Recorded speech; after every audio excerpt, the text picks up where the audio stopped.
বন্ধুরা সবাই, আমি আজকে বিয়েবাড়ি পদ্ধতিতে মাংস বানিয়ে তোমাদেরকে দেখাবো। ঠিক আছে, পরের ভিডিওতে আমি দেখাচ্ছি কিভাবে মশলাগুলোকে ভেজে তুলে নিচ্ছি। বন্ধুরা দেখো, বিয়েবাড়ির পদ্ধতিতে মাংস বানাবো। কয়েকটা গোটা জিরে দিলাম, এটাকে মিক্সি করে নিতে হবে। কয়েকটা জায়ফল দিলাম, এরকম একটা জায়ফল, জয়শ্রী, দারচিনি, গোটা এলাচ দিয়ে এটাকে ফ্রাই করতে হবে। করে এটা ঠান্ডা হলে মিক্সিতে পাউডার তৈরি করে নিতে হবে। তারপর পরের ভিডিওতে আবার দেখাচ্ছি। বন্ধুরা এই দেখো, কয়েকটা কাঁচা লঙ্কা নিয়েছি 500 গ্রাম মাংসর জন্য, ঝালের জন্য। এই দেখো, একটা টমেটো নিয়েছি, দুটো গোটা পেঁয়াজ নিয়েছি, দুটো রসুন নিয়েছি ছোট বলে, একটু ক্যাপসিকাম নিয়েছি পরিমাণ মতো আদা নিয়েছি। এগুলো মিক্সি করে তোমাদেরকে পরের ভিডিওতে দেখাচ্ছি। একটু লবণ মাখিয়ে রাখতে হবে কিছুক্ষণ লবণটা মাখিয়ে রাখলে, হলুদটা মাখিয়ে রাখলে একটু গন্ধ লাগে না, আস্তে গন্ধটা লাগবে না। একটু কাঁচা সরষের তেল মাখতে হবে, দেখবা মাংসটার কালার সুন্দর আসবে।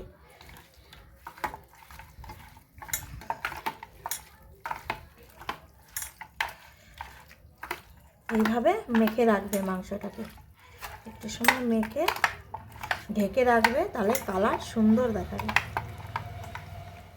এইভাবে মেখে দেখো, পরিমাণ মতো সরষের তেল দিচ্ছি।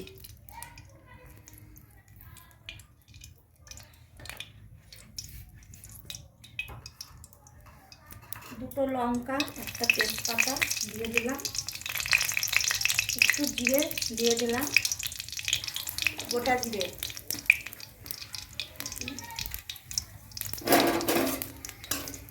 আমি বিয়েবাড়ির পদ্ধতি মাংস রান্না করে কিন্তু দেখাচ্ছি। এই দেখো, গোটা পেঁয়াজ কুচি দিয়ে দিলাম,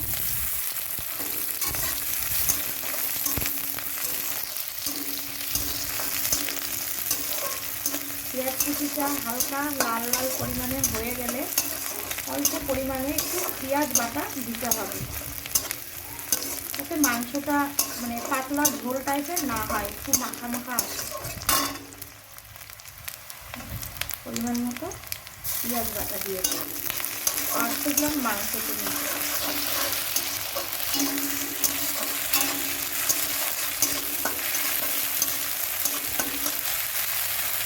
একটু ক্যাপসিকাম দিয়ে দিলাম। মাংসটা একটু কেমন গন্ধ লাগে না আসতে, ওই গন্ধটা লাগবে না।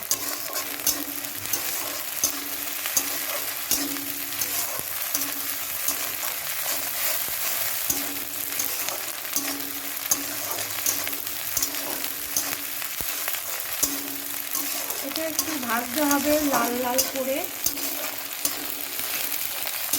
তাহলে খেতে একটু স্বাদ লাগবে, কালারটা সুন্দর আসবে। একটু কাঁচা লঙ্কা বাটা দিয়ে দিলাম ঝালের জন্য।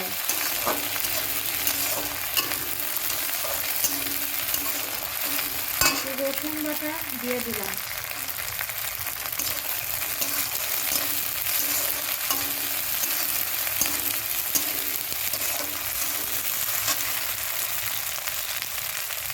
জিরে বাটা দিয়ে দিলাম। আমি জিরেটা পাউডার করে নিই, কেন তোমাদেরকে আমি দেখাবো বলে জিরেটাকে বেটে নিয়েছি।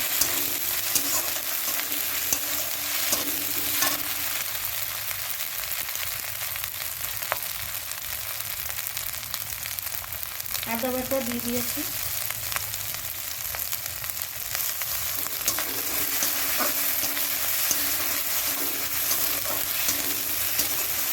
একটা টমেটোকে কুচিয়ে দিয়েছে,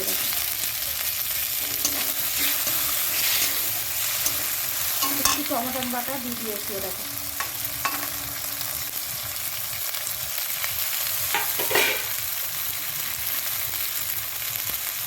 এগুলোকে ভেজে নিতে হবে।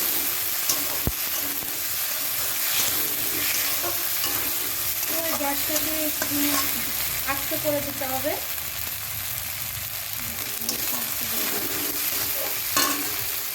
একটু করে জল দিয়ে দিতে হবে।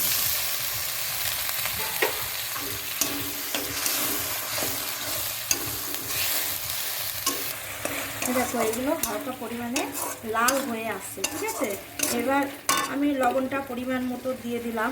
ভাজাতেই দিতে হবে, এটা মশলা ভাজাতেই, তাহলে মাংসটার মধ্যে ভালো ঢুকবে। এরকম পরিমাণ মতো হলুদ দিয়ে দিলাম। আমি 3 চামচ, ছোটো ছোটো চামচ তো 3 চামচ হলুদ ইউজ করলাম। এটা লালচে ভাব হলে দেখাবো। আমি একটু কাশ্মীর লঙ্কা গুঁড়ো ইউজ করছি কালার হওয়ার জন্য। এটা কিন্তু ঝালের জন্য না, ঝালের জন্য আমি কাঁচা লঙ্কা ইউজ করেছি। এটা আমি কালার হওয়ার জন্য দিয়েছি। একটু ধনে পাউডার দিয়ে দিচ্ছি, যেহেতু আমি বিয়েবাড়ির পদ্ধতি তোমাদের রান্না করে দেখাবো ওই কারণে। আর মিট মশলাটা অনেকে গন্ধটা ভালোবাসে না, ওই জন্য আমি ভাজার সময় দিয়ে দিচ্ছি। এটা তোমাদেরকে দেখাচ্ছি, দেখো এটা কালারটা হবে, তোমরা দেখবে। দেখো মশলাটা যখন ভাজা হয়ে যাবে, এই দেখো তেলের অংশটা ছেড়ে আসছে, দেখো তোমরা এই দেখো পাশ দিয়ে তেলের অংশটা ছেড়ে এসেছে, দেখেছো। এইবার আমি মাংসগুলোকে ওই ম্যারিনেট করে রেখেছি, ওই মাংসগুলোকে আমি আবার ছেড়ে দিচ্ছি, তোমরা দেখো। এই দেখো আমি 500 গ্রামের কিন্তু মশলা এটা তৈরি করেছি।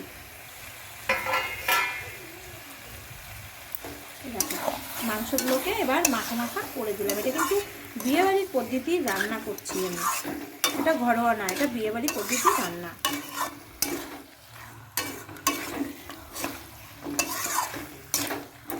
এবার দেখো মাংসগুলো এরকম রেখে দিলাম। এবার এর গা দিয়ে জল ছাড়বে, আমার ঢাকতে হবে না, এমনি জলটা ছেড়ে দেবে। এই দেখো বন্ধুরা, আমি যে মাংসটাকে মশলাতে দিলাম কষাতে, সেই মাংসটা এরকমই দেখো, বললাম না একটু যেমন জল ছেড়ে ছেড়ে এমনি চলে আসবে। মাংসটাকে দিয়ে এই দেখো আমি বিয়েবাড়ির পদ্ধতিতেই করছি, তোমাদেরকে দেখাচ্ছি। দেখো এখনও কিন্তু মাংসটা কষা হবে, এখনও কষা কমপ্লিট হয়নি। এই দেখো মাংসটা আমি কষা করছি। তারপরে হালকা গরম জল করে মাংসটাকে আমি দিয়ে দেবো। তারপরে মাংসটা রান্না হবার পরে তোমাদেরকে ফের আমি আবার দেখাবো। এই দেখো বন্ধু, আমার মাংসটা কষা হয়ে গেছে, দেখেছো গায়ে তেলটা ছেড়ে দিয়েছে। দেখো এই দেখো তেলটা ছেড়ে দিয়েছে। এবার আমি যে গরম জলটা রেখেছি, জলটা গরম করে ওই জলটা এই দেখো আমি দিচ্ছি, গরম জলটা দিচ্ছি, পরিমাণ মতো দিতে হবে। আমি একটু বিয়েবাড়ি পদ্ধতি করবো বললাম আগেই, আর একটু কষা কষা ভাব রাখবো, এটাকে বেশি জলের দরকার নেই।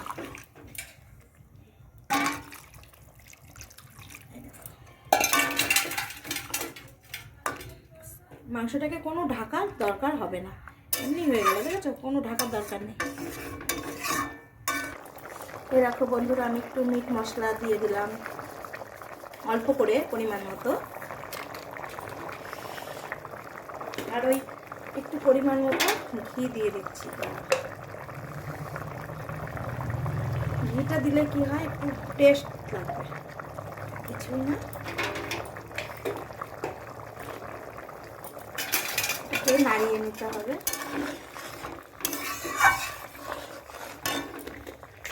ওই ভাজা মশলাটা তুলে রেখেছিলাম, তোমাদেরকে দেখানো হলো যে আমি দারচিনি, গরম মশলা, মিট, জায়ফল, জয়শ্রী দিয়ে একটা গোটা জিরে দিয়ে ভাজা মশলা তৈরি করেছি। ওই ভাজা মশলাটাই নামানোর আগে আমাকে দিয়ে দিতে হবে, পরিমাণ মতো দিতে হবে। মশলা অনেকটাই হয়েছে তো, অতটা মশলা দিলে গন্ধ উঠবে, খাওয়া যাবে না। মাংস এই দেখো হয়ে গেছে, আমার মাংস রেডি। এবার গরম গরম পরিবেশন করে দাও। তোমরা একটু লাইক করে দিও, একটু সাবস্ক্রাইবার করে দিও বন্ধুটা। আমি পরের ভিডিওতে আবার কোনো মেনু নিয়ে আবার আসছি।